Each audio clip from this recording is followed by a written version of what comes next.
Historicidade, o programa de entrevistas do Fronteiras no Tempo. Um podcast de história.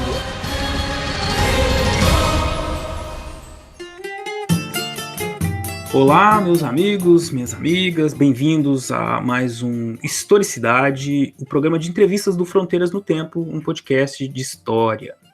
Hoje nós vamos conversar sobre as desventuras de Hipólita, luta contra a escravização ilegal no século XIX, com a professora doutora Antônia Márcia Nogueira Pedrosa. Antônia, é um prazer receber você aqui no Historicidade. Muito obrigado por aceitar o convite.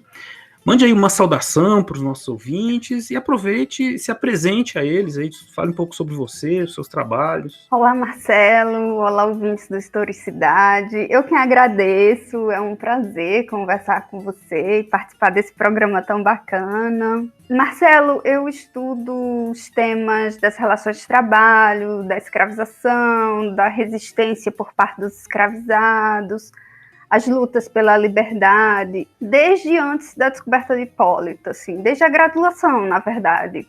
Uhum.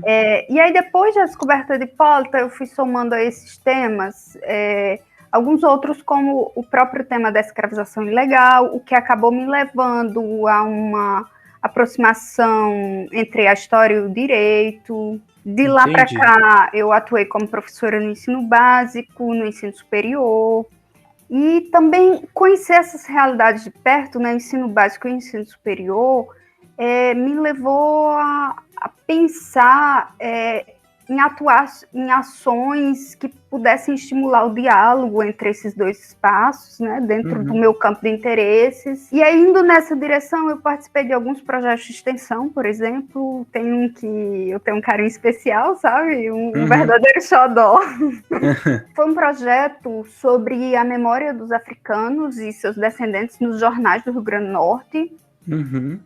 E não se restringe ao tema da escravização ilegal, ou mesmo o tema da escravidão, mas ele abre para as diversas experiências desses indivíduos, né? Um projeto vinculado ao LES, da UFRN, e o LES é o Laboratório de Experimentação em História Social, e ele vai resultar num livro que já está bem encaminhado, né? É uma parceria também com outros dois historiadores, Evangelista Fagundes e Aldinísia Medeiros. O legal, assim, desse livro, Marcelo, é porque ele é direcionado aos professores do ensino básico, assim, foi pensando essa relação, essa aproximação. Fazer uma ponte, né? Experiências. Eu dando aula no ensino básico, dando aula no ensino superior, fui vendo as necessidades do ensino básico e, quando estava no ensino superior, tentando trabalhar em algo que pudesse ser útil dentro realmente do ensino básico. Então, esse livro é isso. A intenção é que as transcrições das fontes sobre as temáticas, né, no caso, a partir dos jornais, e sugestões de como os professores poderiam usar essas transcrições em sala de aula, no ensino básico, pudesse ou possam contribuir com o trabalho desses professores. Então, é um projeto que eu gosto, assim, e o livro já está bem encaminhado, acho que não vai demorar tanto para sair. Excelente, vamos deixar aí, então, de sobreaviso nossos ouvintes para conhecer esse livro maravilhoso. E, Antônia, você recém se doutorou, né, pela Universidade Federal do Ceará, né? Sim, eu já trabalho, terminei o doutorado recentemente, esse ano, na verdade, né, defendi esse ano, já trabalhando também o tema da escravização ilegal, mas trabalhando mais no Ceará, né, a escravização ilegal no contexto do Ceará, do século XIX, e agora eu estou trabalhando em um projeto mais amplo também sobre escravização ilegal. Esse tem outro assim, projeto que tem um apreço grande, assim, dentre eles, esse é bem especial mesmo, assim, sabe? Tenho atuado nele agora, né? Ele é sobre a escravização ilegal no Brasil, né? É um projeto coordenado pela Beatriz Mamigonian, e ele, assim, tem sido uma grande experiência trabalhar desse projeto, porque é um tema, a escravização ilegal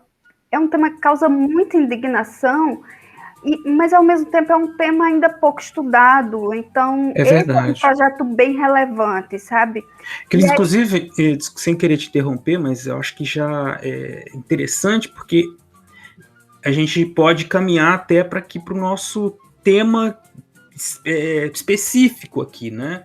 Hoje nós vamos falar da Hipólita e o subtítulo do nosso papo é a escravização ilegal, né? A gente tá, o ouvinte está aí, né, se deparando com essa expressão escravização ilegal, né? No século XIX existia a escravidão, né, legal, por assim dizer, e a escravização ilegal que, acredito eu, alguns de vocês que estão ouvindo isso agora podem ficar um pouco confusos como é que funcionava isso lá no século XIX, né, no Brasil Imperial. Antônia, aproveita e conta pra gente, então, o que é, né, como é que o que os estudos têm revelado, como a gente pode compreender aí esse processo da escravização ilegal. Marcelo, assim, a gente pode encontrar o historiador, assim, as fontes que a gente estuda a escravização ilegal, como a gente está estudando nesse processo, são várias. Por exemplo, os jornais, assim, para pensar como o historiador trabalha o tema para começar.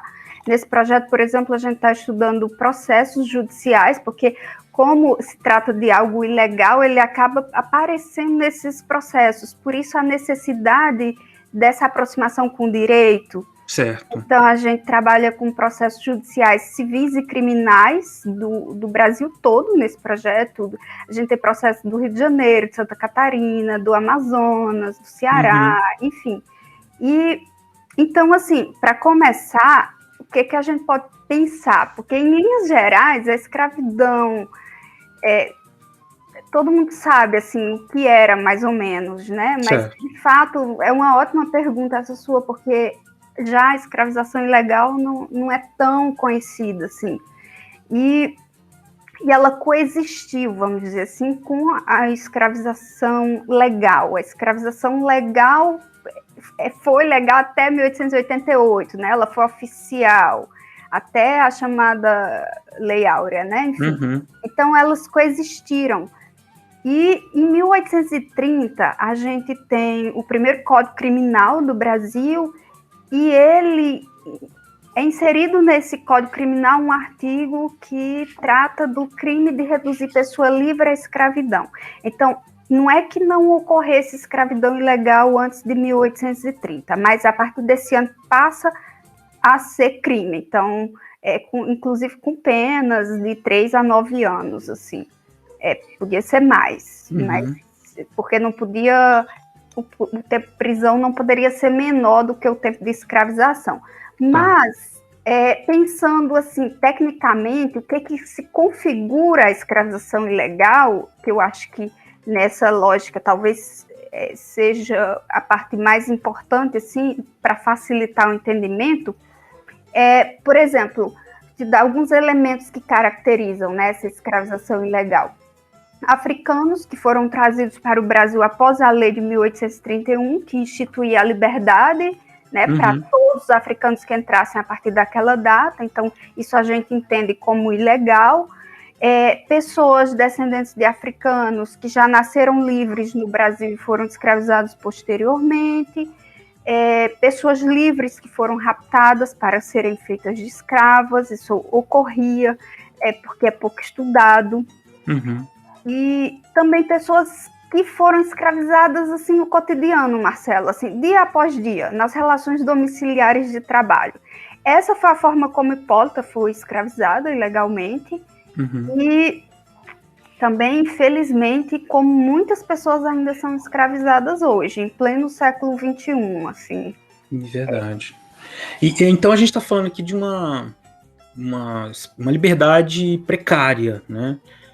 Especialmente para aquelas pessoas que, digamos, pelo fenótipo, poderiam ser identificadas como passíveis da escravização, né? Então, as pessoas negras, seus descendentes, elas viviam uma ameaça, um medo, talvez, né, constante, de eventualmente poder ser reescravizadas, né?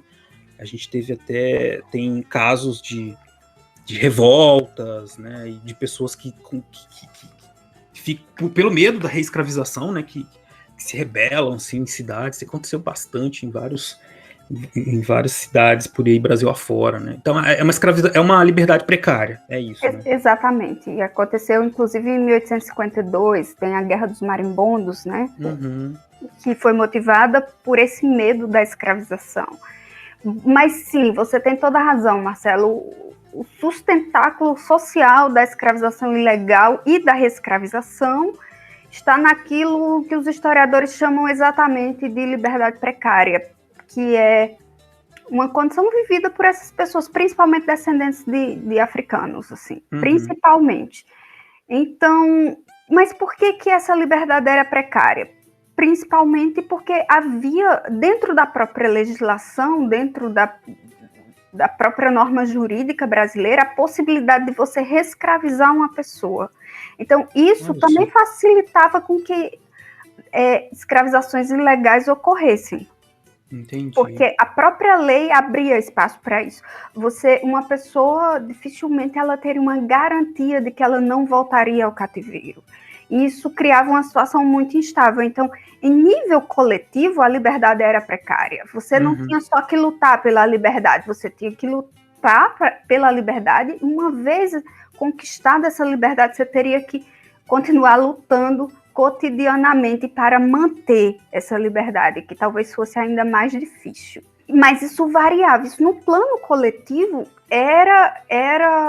a liberdade era precária, mas se a gente pensar num plano individual e mesmo coletivamente, isso variou no tempo e no espaço. Claro, vamos dizer assim, a liberdade era precária no Brasil todo, certo? Por causa da própria legislação que estava ali fundamentado, que regulava a escravidão na época, a escravidão legal mesmo, né? Com a possibilidade de voltar ao cativeiro. Mas pensando em como isso variou no tempo e no espaço, por exemplo, no Ceará, para ficar em um exemplo, em períodos de seca, a situação se agravava muito, a liberdade ficava muito mais precária, essa fragilidade aumentava. Por quê? Porque essa fragilidade da liberdade, ela era intensificada quando havia uma fragilidade da vida material. Então, pessoas desamparadas, retirantes, eles viviam uma fragilidade muito maior. Então, isso ia alterando. E aí, por isso que a necessidade de estudar o Brasil como um todo, entende? Entendi. Mas pensando também essas realidades específicas. Entendi.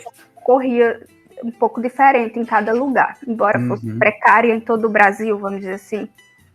Entendi. E aí até você falando isso, eu lembrei do comentário que você fez há pouco, né, das relações que se pode estabelecer com os processos de escravização em pleno século XXI, né, que também tem relação com essa precarização da vida material, das relações de trabalho, né, e que vai fragilizando socialmente as pessoas, né. Exatamente, Marcelo. E justamente isso que acontece, que inclusive foi o que aconteceu com Hipólita. Ela, a mãe entregou ela à madrinha, criança ainda, para estudar, e acreditando que Hipólita teria uma melhor educação, vivendo com a madrinha, e na casa da madrinha ela acabou sendo escravizada, assim, sintetizando um pouco.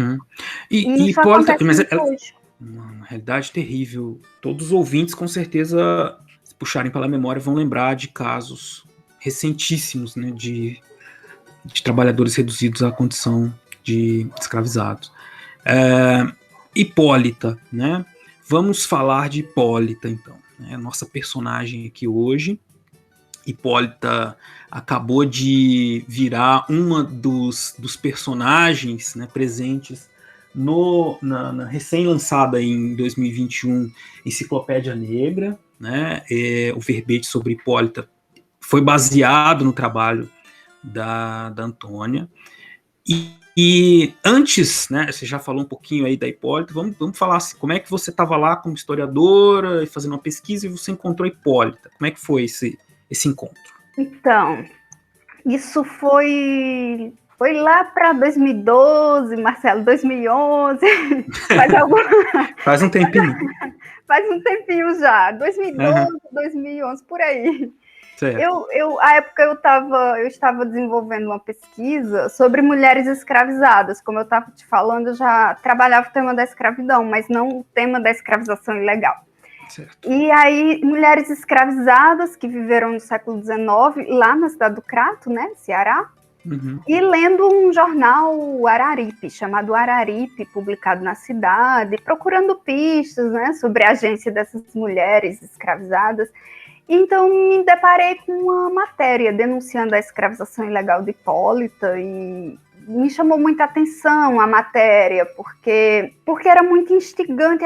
Além da história, assim, a própria escravização ilegal, né? Até então não tinha muito conhecimento sobre o tema, mas a própria narrativa me chamou a atenção. E eu continuei procurando, né?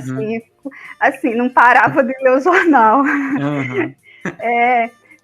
Para quem não sabe, assim, que não é historiador, e a gente, quando vai investigar, né, jornais, assim, sempre surge tantas histórias, a gente fica perdido ali a quantidade de histórias que aparecem. É impressionante. Os jornais do século XIX são incríveis, Marcelo. É verdade. Inclusive, tem muita fofoca. Você já reparou? Sim, já, mas essa é a melhor parte. Nossa, você se sente demais. Tem fofoca demais. Você vive ali as intrigas das pessoas, os conflitos, as paixões. É muito instigante. E lembrando, né, que a gente tem acesso a esse material pela Hemeroteca Nacional, Biblioteca Nacional, uma biblioteca pública, que oferece esses serviços online, gratuitos, e que a biblioteca está sofrendo ataques recentemente. Enfim. Vamos defender, né? Defender essas instituições públicas que são riquíssimas, né? Riquíssimas. Exatamente, Marcelo. Então, eu continuei nessa leitura instigante, e aí eu me deparei com várias outras matérias sobre o caso, Marcelo. Não era só uma. Certo. Eram várias. Na verdade, por um longo período, quase toda semana a Hipólita estava lá, como notícia nos jornais, ou matéria que não voltada para a notícia, mas ainda sobre ela. E, assim, realmente a narrativa era muito instigante. O próprio editor colocava assim, escrevia algo assim: esperemos pelos próximos capítulos dessa história. Ele tratava como um folhetim, como uma novelinha, sabe? Entendi. E então, assim, e também a própria narrativa teve uma edição que foi toda dedicada a Hipólita, e parte foi escrita em primeira pessoa, como se fosse ela escrevendo. Na minha análise, olha que legal.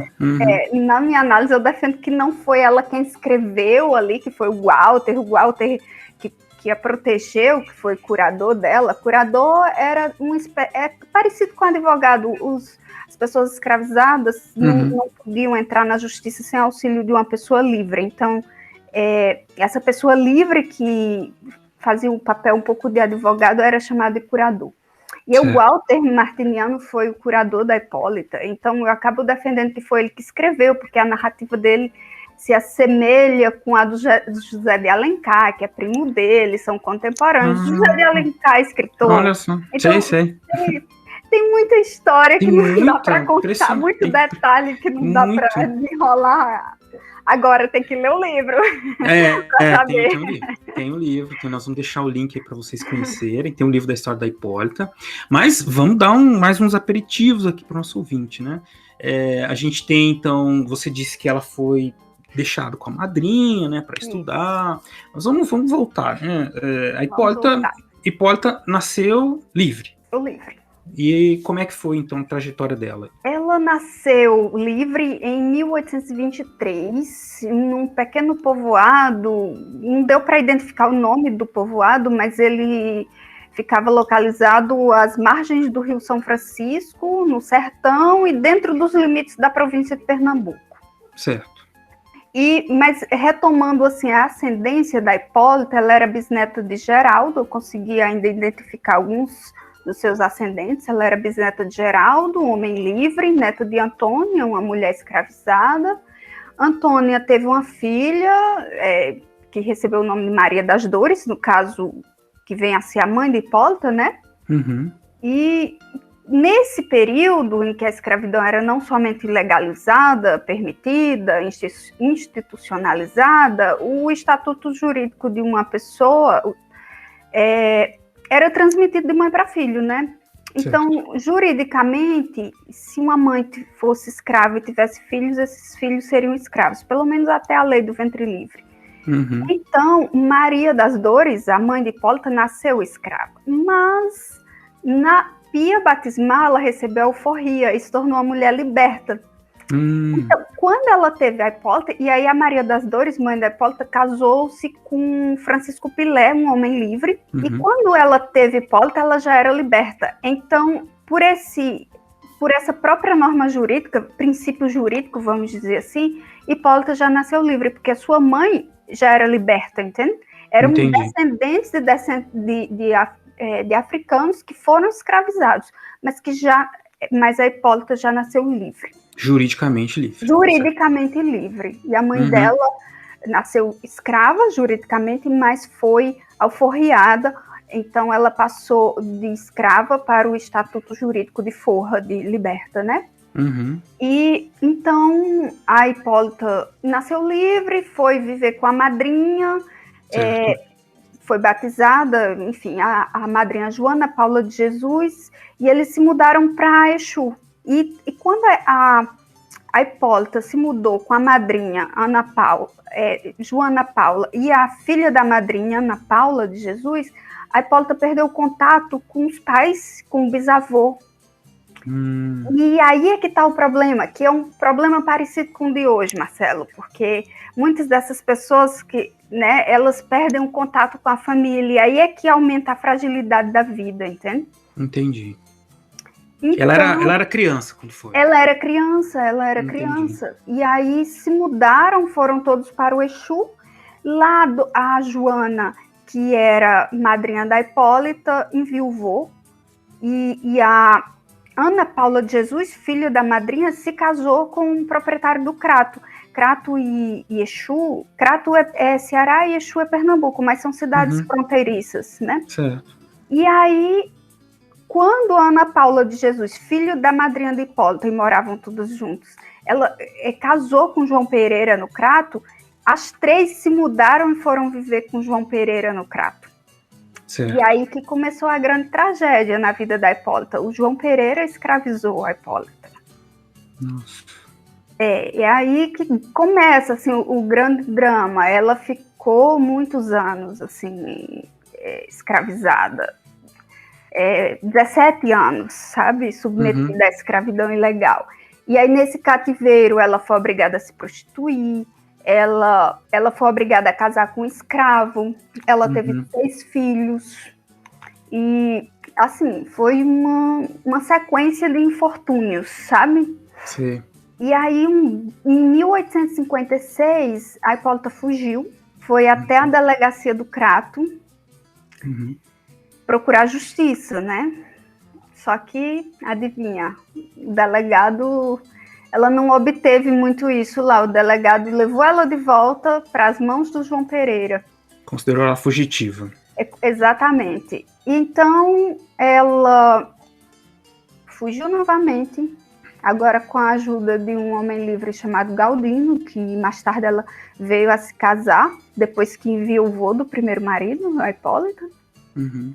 E então ela procurou o Walter, esse que eu te falei anteriormente, o Walter Alencar, Walter Martiniano de Alencar e o Luiz Pereira Alencar, 2 irmãos.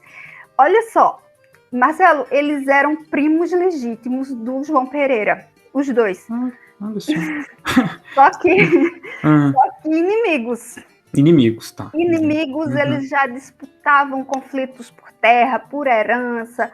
Inclusive, os próprios jornais, um pouco antes, o João Pereira tinha registrado uma nota no jornal que se qualquer mal lhe acontecesse, a culpa seria dos irmãos. Então, já ali, publicando um seguro de vida ali.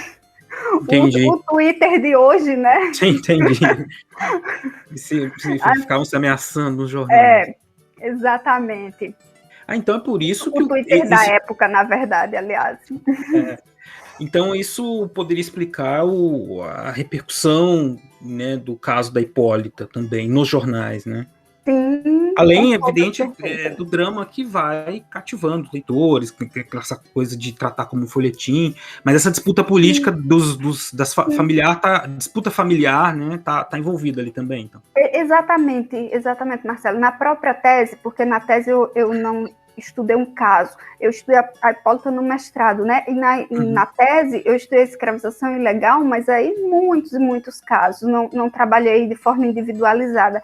Então, realmente pude perceber isso, que sempre que o escravizado tinha apoio de um adversário político ou inimigo do escravizador, ele tinha mais chance de ganhar, ou fosse na justiça, ou ter uma repercussão maior nos jornais. E o interessante é pensar na agência desses escravizados, é pensar como eles calculavam nas suas estratégias de procurar justamente alguém que não teria medo de enfrentar o escravizador. Eu acho isso lindo. Assim. É sensacional, porque às vezes fascinante. a gente fala isso, aí alguém tá ouvindo falar assim, então eram os coitados, né, os escravizados, coitados. Não, ao contrário, eles estão fazendo, a Hipólita, né, a gente pode imaginar, ela fazendo todos os cálculos na cabeça, vou procurar o primo que é inimigo e vou causar, eles vão se matar lá e eu vou ter liberdade. Então é o cálculo, né? A agência. Pois é, e ela calculou bem. A primeira tentativa foi errada, procurou o delegado, que era amigo do escravizador, né? Então é outra coisa para a gente pensar, sabe, Marcelo? Porque era muito mais difícil para o escravizado lutar também contra o escravizador, porque por causa dos recursos materiais que eles não tinham, mas também por causa de muitos agentes da justiça que estavam vinculados diretamente aos proprietários, entende? Nossa, que novidade isso no Brasil, né? Mudou totalmente hoje em dia. Infelizmente, não. Assim. Enfim. Agora, é bom a gente pensar também, na própria tese eu identifiquei isso, sabe, Marcelo? E aí é bom. Não é assim que não havia justiça nunca. Não. Que era generalizada, que todo agente da justiça, que havia um complô. Não era assim. Tinha presidente da província que investigava, que procurava investigar, tinha promotor de justiça que procurava investigar casos de escravização ilegal, tinha juízes que atuavam, vamos dizer assim, aparentemente corretamente, chefes de polícia, mas também havia muitos casos de juízes envolvidos, quando não ajudando na escravização ilegal, eles mesmos escravizando, assim. Juiz, chefe de polícia, encontrei diversas denúncias na tese, entende? De agentes da justiça envolvidos na escravização. Não, é claro, eles têm que tem aquela coisa de manter assim, a justiça e os órgãos, né, de fiscalização e tudo, tem que manter uma aparência, pelo menos, né, de equilíbrio, né, e tem, evidente, muita gente também que faz o trabalho direito, né, enfim. Tinha de tudo, mas não dá para desconsiderar o peso que teve a participação de agentes da justiça contribuindo com a escravização ilegal ou deixando de investigar, assim. Entendi. Não é um complô geral, mas vamos dizer assim, é uma proporção grande o número que eu encontrei de juízes envolvidos, assim. Entendi. Em ilegalidade, sabe? Entendi. Não só juízes, mas agentes da delegados, agentes da polícia, da justiça, agentes do Estado como um todo, né? Assim. Entendi. E a Hipólita, vamos voltar para ela. Então ela estava lá, ela já fez uma estratégia e colocou os primos para brigar, né? E continue aí contando para os nossos ouvintes como que foi. Certo. Então, aí ela foge de novo, né? Procura esses primos, eles começam a brigar agora em torno dela, e aí tem muita repercussão no jornal, né? E assim, envolve muita gente. Muitas denúncias aparecem a partir da história dela, Marcelo, porque assim, as pessoas iam lá se posicionar, se concordava ou não com a liberdade dela, e aí denunciava mais alguém. Entendi. Mas assim, fulano também escravizou fulana. Aí assim, foi aparecendo elementos interessantíssimos daquela sociedade, que inclusive os próprios protetores foram denunciados de cometerem violência contra libertos, até de contribuir em outros casos de escravização ilegal, entende? Então, assim, foi revelando um pouco da sociedade a partir do caso dela, entende? Assim? Entendi. E quase toda semana, o jornal era semanal, e quase toda semana ela estava lá. Quase toda semana mesmo, sabe? Assim, era noticiado algo sobre ela. Só que tem um detalhe assim, que eu acho muito, muito interessante, é a própria narrativa. Aquela que eu te falei, que foi narrada em primeira pessoa, né? Assim, não só essa, mas sempre tinha essa narrativa instigante, era sempre bem apelativo no sentido de recorrer aos sentimentos de uma mãe, aos sofrimentos de uma mãe, entende? Assim, entendi.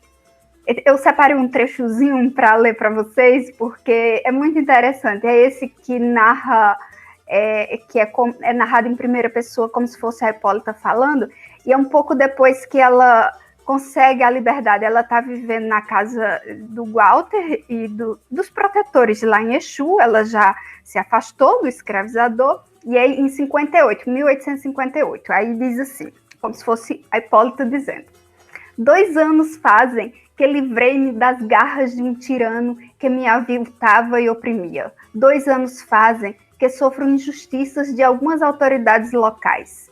Esperava pelo triunfo de minha causa para, com a expressão de riso, instruir o público das atrocidades, porque me fez passar o homem mais desalmado que existe sobre a terra. Olha só. É sempre assim, para instigar o público, sabe? Assim, todo mundo sempre muito interessado na história dela, mas isso já é depois que ela consegue essa primeira liberdade, isso já é depois que tem o primeiro resultado de liberdade para ela na própria justiça, porque com a ajuda desses protetores, ela processou o João Pereira, né, na vara civil e na vara criminal por crime de reduzir pessoa livre à escravidão. Só que tem um probleminha aí, sabe, grande, Marcelo, porque como ela fugiu, e aí então ela foi procurar a justiça com a ajuda deles, só que ela foi sozinha. Os 5 filhos, e eu digo 5 porque eu tinha dito 6, mas nessa época, ela já tinha perdido contato. Um dos filhos dela, o Paulo, o João Pereira, alguns anos antes, ele tinha levado o Paulo, filho da Hipólita, para o Piauí. Quando ele voltou, ele disse para a Hipólita que o menino tinha morrido lá, ele era criança. E certamente ele não morreu, entende? Certamente ele foi vendido, exatamente. Então, provavelmente isso até estimulou a Hipólita a fugir, entende? A procurar meios mais rápidos e imediatos de conseguir a liberdade.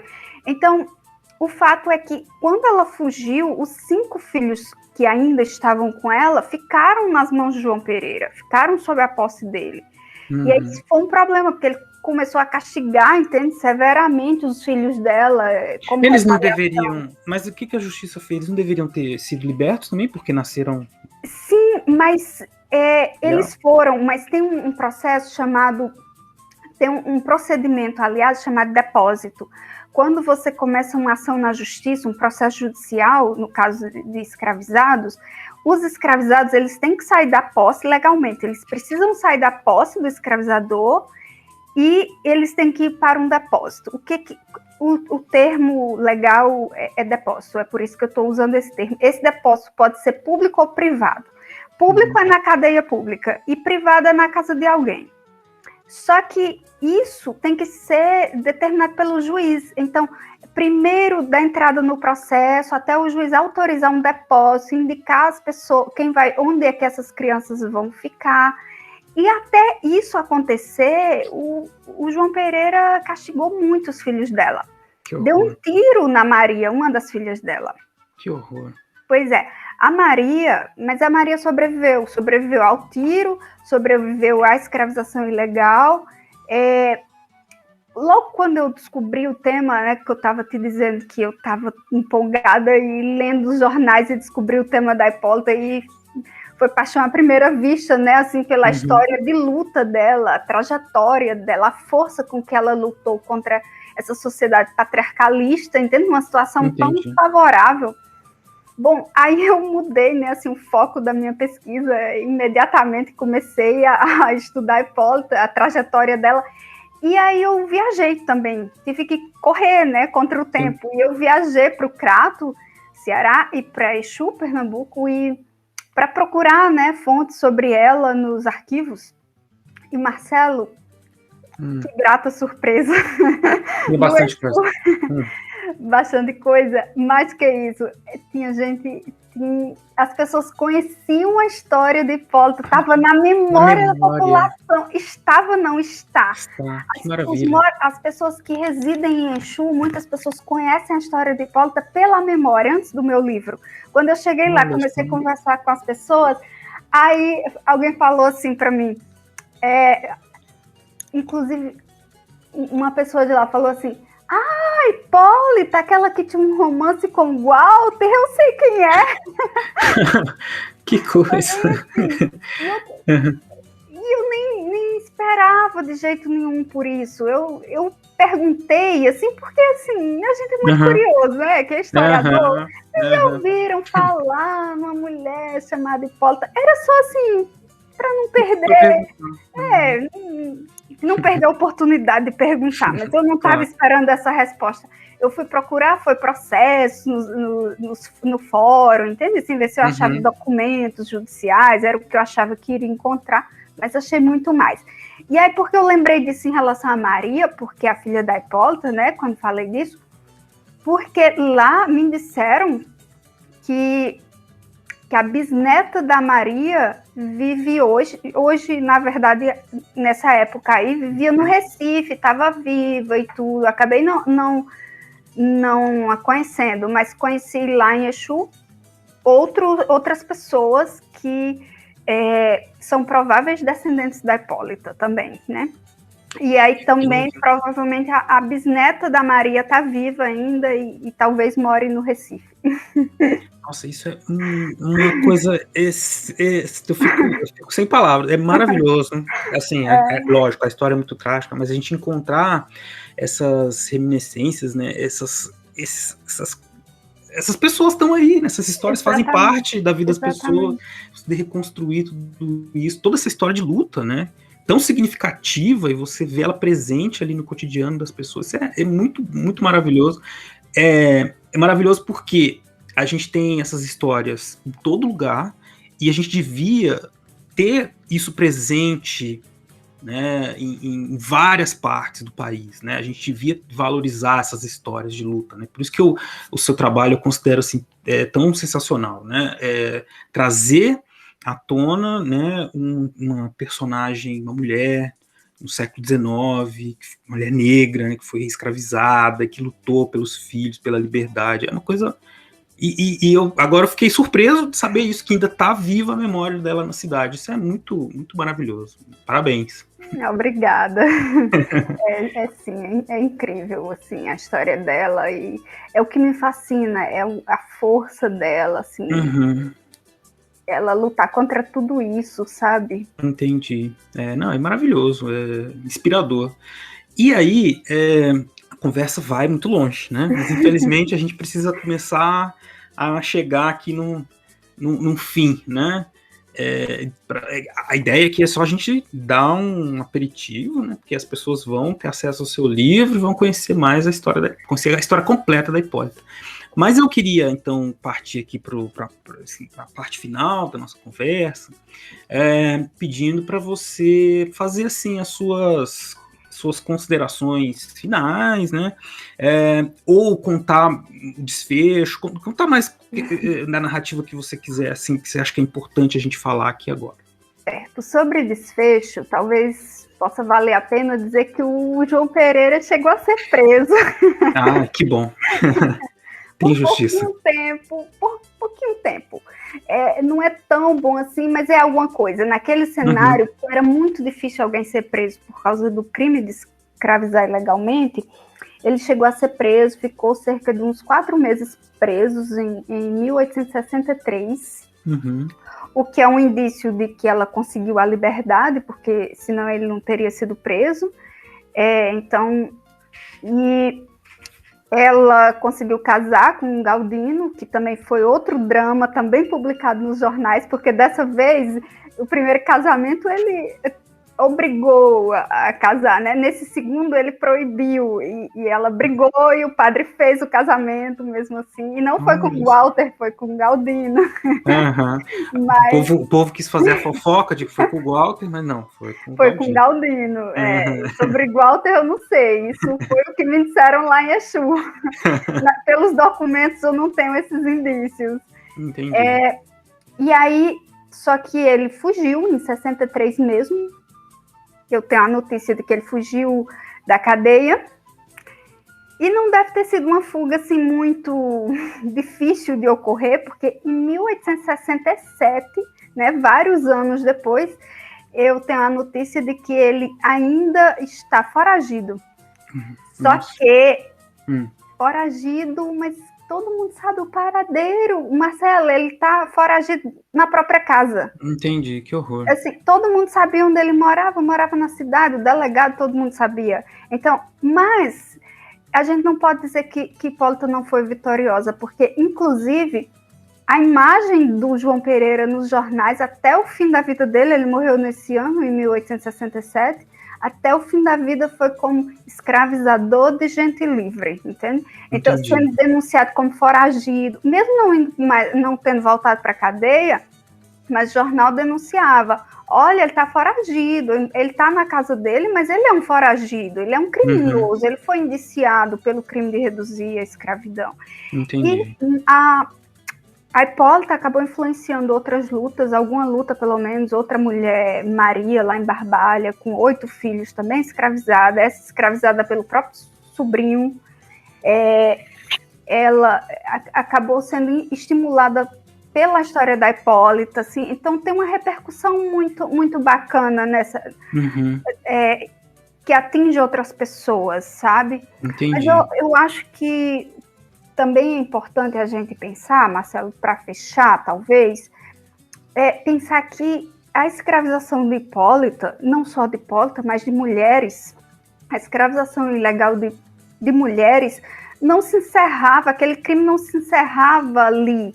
Ele era reproduzido por meio dos filhos. A Hipólita foi escravizada, mas os seus 6 filhos. A Maria, que eu estava dizendo que foi estimulada pela luta da Hipólita, foi escravizada, 8 filhos dela foram escravizados também. Isso era reproduzido pelos descendentes, entende? Assim, na tese eu identifiquei várias famílias, assim, gerações e gerações, às vezes mais de 100 anos de uma família inteira, de várias gerações sendo escravizadas ilegalmente. Eu consegui fazer a ponte, entende? Até começar um processo. Às vezes levava 30, 50 anos para ter abertura de um processo judicial, para alguém reivindicar isso.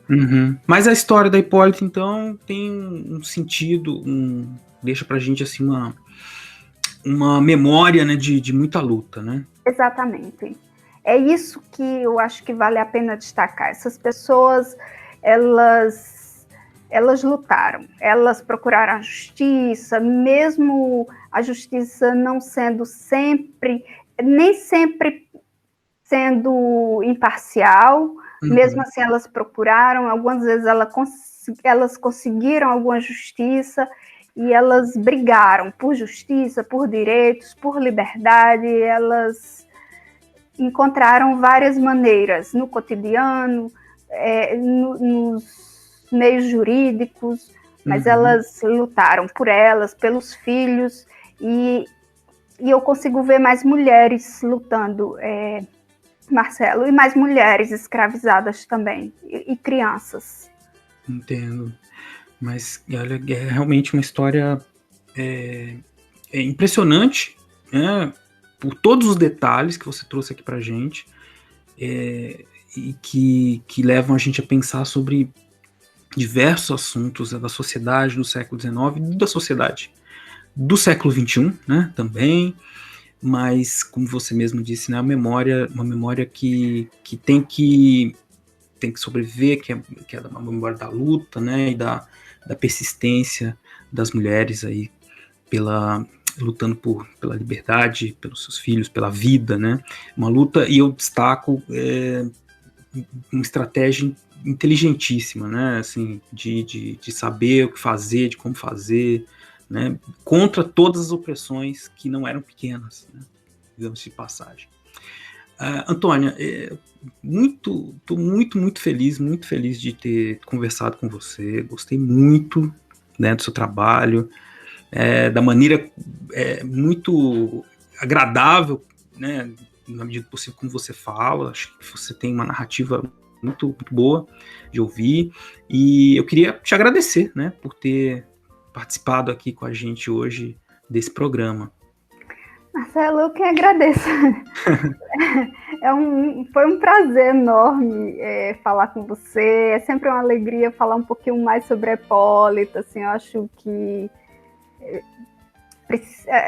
histórias como a dela precisam realmente ser divulgadas, sabe? Assim, então eu agradeço muito o espaço, gostei muito de conversar com você, sempre um prazer. Igualmente, prazer de conhecer, conversar com você. Eu tenho certeza que nossos ouvintes também adoraram. Como eu disse, nós vamos deixar aí no post desse episódio os links para todo o trabalho da Antônia, textos também que ela vai deixar sugestão para vocês conhecerem mais sobre esse tema. E é isso, obrigado por terem ficado até aqui, mas não vou embora, que daqui a pouquinho eu volto com os recadinhos finais, tá? Até logo.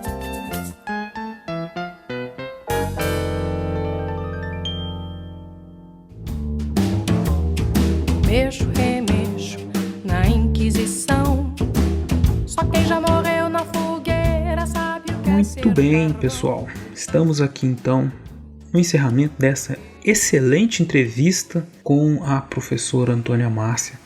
Eu espero que vocês tenham gostado tanto quanto eu. Foi uma conversa que me deu muito prazer de fazer. Conhecer a história da Hipólita Conhecer a história da Hipólita é muito importante, porque a Hipólita e a sua trajetória representam a trajetória de luta de milhares, incontáveis pessoas ao longo dos séculos contra a escravidão, né? Então ela tem, além de ser um representante dessa luta, né, é uma representação ainda mais significativa, pelo fato então de ela ter lutado não só contra a escravização ilegal, mas também contra todos os outros obstáculos que a sociedade impunha e impõe a todos os trabalhadores e trabalhadoras do Brasil. Então é uma questão que é muito importante ser conhecida, que nós guardemos na nossa memória, é inspirador, é um reflexo, né, não só do passado, mas também de todas as lutas que acontecem até hoje. Luta pela sobrevivência, luta por melhores condições de vida, dignidade, trabalho, enfim. É uma história então que nós devemos carregar, conhecer e difundir. E eu espero então que nós tenhamos aí cumprido esse objetivo de levar vocês a refletir sobre as questões que nós trabalhamos nesta entrevista. Bom, se você gostou dessa entrevista, se você ficou aqui comigo até agora, com a gente, né, e quer participar do nosso projeto, quer ajudar o nosso projeto a crescer, você pode fazer isso de diversas maneiras. A primeira delas é você se tornando um patrocinador, um padrinho ou uma madrinha do nosso projeto. Basta vocês entrarem no site www.padrim.com.br/Fronteiras no Tempo, Padrim com M no final. Ou então vocês vão no PicPay. No PicPay vocês vão encontrar a nossa página Fronteiras no Tempo, e lá, tanto no PicPay quanto no Padrim, vocês vão encontrar diversas categorias de apoio, né? O PicPay Assinaturas, apoios de R$1 a R$50, que de acordo com a sua participação, né, você vai ter acesso aí a alguns benefícios e participar conosco dos nossos papos no nosso grupo de WhatsApp. Aproveito essa oportunidade, inclusive, para agradecer todos os nossos padrinhos e madrinhas que têm nos honrado aí com a sua ajuda durante os últimos anos. E se você quer mandar algum comentário, alguma pergunta sobre essa entrevista, vocês têm aí o contato da professora Antônia no post do episódio, no Portal Deviante, e vocês têm também a possibilidade de mandar um e-mail para a gente, escrevendo para o fronteirasnotempo@gmail.com. Vocês também podem encontrar a gente no Twitter, com o @frontenotempo, no temudo, ou o meu Twitter, que é @marcelosilva79, ou então, por fim, o Twitter do CA, que é César Agenor. Estamos também, evidentemente, no Instagram com o Fronteiras no Tempo. E é isso, pessoal. Muito obrigado por terem ficado com a gente até aqui. Divulguem aí esse episódio, compartilhem, mandem seus comentários. Muito obrigado de novo, um abraço e até o próximo Historicidade. Encontro com vocês daqui a alguns dias no Fronteiras no Tempo. Um abraço.